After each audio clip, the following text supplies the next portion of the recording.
Nongeye kubasuhuza umunsi mwiza mbahaye ikaze kuri Technicon TV. Iki ni ikiganiro kindi nabateguriye uyu munsi kijyanye n'umupanga w'inyuma w'indege wa kajugujugu. Turareba rero uburyo uwo mupanga uteye n'uburyo umupilote abasha kukomanda kugira ngo indege ibashe gukata cyangwa se abashe gukora izindi maneuvers zose zikenewe mu kirere. Ndahera rero kuri za components zigaragara imbere.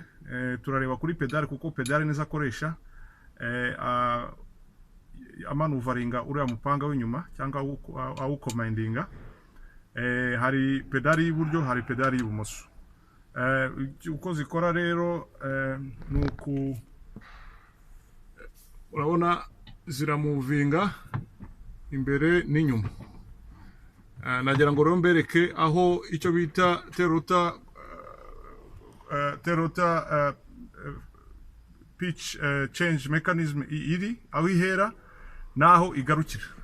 Duherera muri kabine, ahanga niho pedale ziri naziberetse. Hari izi ngizi nizo zikontorora umupanga w'inyuma. Noneho rero uko bigenze, hari uruhande rwo ku mupilote n'uruhande rwo ku copilote, zombi zikaba zikonektingiye kuri iyi rod iri hano hagati, ica hariya hasi igahinguka ku zindi pedale zo hirya nazo. Noneho zikaba zifashe kimwe ku buryo ushobora gutanga input uri mu ruhande rw'umupilote cyangwa se uri mu ruhande rwa copilote. Ahangaha naje ku ruhande rwa copilote ko icara ibumoso. Iyi ni pedali y'iburyo kwa copilote na pedali y'ibumoso kwa copilote. Ya rod nyine nababwiraga aho zikonektingiye inyura munsi hariya ikajya ku mupilote zigahura. Noneho noneho bikazamuka zinyura munsi y'intebe. Noneho zikazamuka zikazajya, ndaza kubereka aho zinyura. Noneho zikazamuka zijya hejuru kuri deck, noneho ugakomeza ugana inyuma. Ndaza kubereka uko zigenda zikazagera ku mupanga w'inyuma. Mbibutse ko uyu mupanga niwo mvuga w'inyuma, ni tail rotor hub and blade assembly niko bawita. Ngiye rero kubereka uburyo umupilote awukomanda kuva imbere kuri za pedali kugera hano inyuma. Twitegereje neza iki gishushanyo, kanze nkegereze. Wana ni training manual. Pedali zanjye ziri hano. Iyi ngiyi niyo kwa pilote, iyi ngiyi niyo kwa copilote. Noneho iyi ni ya rod nababwiraga izihuza. Noneho zinyura hariya munsi muri channel, hari channel zinyuramo. Noneho zikajya munsi y'intebe, zikazamuka harya mu ruhande mu rubavu rw'umuryango aho imiryango iri, ariko kwa copilote niho izamukira. Noneho iyi rod ikagera mo hagati, ntabwo ijya hejuru kuri deck, ahubwo inyuramo hari za channels zirimo muri airframe. Nuko airframe hano idahari, ikizu cya helicopter kiri hano. Noneho ikazamuka hari za push pull rod, hagati harimo yo linear actuator ariyo yegeranye na servo ya tail rotor. Noneho hari rod ndende cyane iza ikanyura mu rizo hano muri tail boom hano imbere. Noneho ikazahinguka ku mupanga hano ndabibereka aho yinjirira naho isohokera. Ubwo rero ni inzira ndende kuva kuri za pedali, kazamuka inyuma y'umuryango, hanyuma ukanyura muri channels, hanyuma kunyura muri channels ukazahinguka muri tail boom. Noneho muri tail boom iyi rod ni igendera ikazahinguka inyuma ku mupanga w'inyuma ariyo tail rotor. So niba mubireba neza, kanongere nsubiremo. Izi nizo pedali zanjye. Izi pedali ni iz'umupilote ko ni iburyo, umucopilote yicara ibumoso, ariko zombi zirahuye, zihujwe n'iyi rod. Noneho hagati yazo harimo bell crank, zikazamuka harimo za bell crank zinyuranye. Noneho zikanyura munsi y'intebe. Noneho zikazamuka muri channel iri inyuma y'umuryango kwa copilote. Noneho zigasa naho zinyuze munsi ya deck gatoya, zikamanuka muri channels zihari. Noneho ahangaha iyo zigeze ahangaha ni hafi, haracyari muri fuselage, ariko noneho iyo zigeze ahangaha zinjira muri tail boom. Iki gipande ni icya tail boom, ndaza kuhabereka. Noneho iyi control rod iva hano kuri servo actuator hano inyuma, niyo igenda ikagera kuri pitch change mechanism iri inyuma ndi bubereka hano ku mupanga w'inyuma. Mbibutse ko iyi ndege ari Agusta AW119 ni indege ya Agusta AW119. Iyi mechanism mureba hano niyo bita pitch change mechanism. Iyi ngiyi ni lower lever, low lever. Iyi ngiyi ni upper lever. Hanyuma iyi ngiyi ikaba duplex bearing ya control rod irimo hano imbere. Iyi ni housing yayo, hanyuma mo imbere hano harimo za bearing. Icyo zikora ni iki rero, nuko muvoma iva kuri ya pedale nababwiye zikazamuka muri tail boom, noneho nyuma zagera hano umupilote akoperatinga, noneho zikamuvinga in and out. Uko mubireba zirimo ziramuvinga nuko umupilote arimo gukora input, hanyuma noneho agakontorora pitch. Ndajya ku ruhande rw'irya mbereke neza uko bimeze. Uku nguku niko biba birimo kugenda. Murabona ko imipanga irimo kugenda ihinduka, urabona ko irimo guhindura angle. Nuko abarimo kubigenza input ku iburyo cyangwa ibumoso, nuko abarimo kubigenza. Mechanism rero nuko iba imeze. Iyi bayita cross ahead, izi zikitwa pitch links, hanyuma zigize zitwa half scissors. Nizo mbese ni nk'amapata ziramuvinga uko input ije. Iyi ni boot yo guprotectinga kubera shaft irimo imbere, ina shaft, kugira ngo hatajyamo ivumbi, noneho teflon bushing zirimo hano imbere ikangirika. Murabibona rero uko bimeze. Urabona hano aho bifungiye ku mupanga, tuba twakizeho iyi ngiyi bevel washer kugira ngo in case iyi pitch link iramutse iferinze idasohoka ikavamo, kuko ivuyemo icyo gihe ntabwo waba ukibashije gukontorora umupanga. Murabona ko uko dufunga dushyiraho inate, hanyuma twarangiza tugashyiraho icyo bita split pins za safety kugira ngo izi nati zitazifungura. Murabibona n'aha ngaha niko bimeze, zigiye zirimo za safety pins ku buryo inati idashobora kwifungura. Iyi ngiyi iki gihande cy'umupanga bakita hub, izi ngizi bazita covers, nazo zikingira ivumbi nyine, dust covers, zikingira ivumbi kugira ngo ivumbi ritinjiramo imbere, kuko hano imbere harimo za teflon bushings na elastomeric bushings. Ziri very sensitive ku byerekeranye n'ivumbi n'imyanda n'amabuye n'iki, ibintu byose byajyamo byayangiza, niyo mpamvu haba hafunze. Izi ngizi bazita caps, nazo murabona ko zifunzwe n'inati. Hanyuma iyi ngiyi bayita flange, balancing flange, niho bashyira iyo turimo kubalancing umupanga, niho dushyira za weight, mbese za weight kugira ngo tubalancing umupanga neza. Iyi ngiyi ni shaft, ni Rotor gearbox shaft.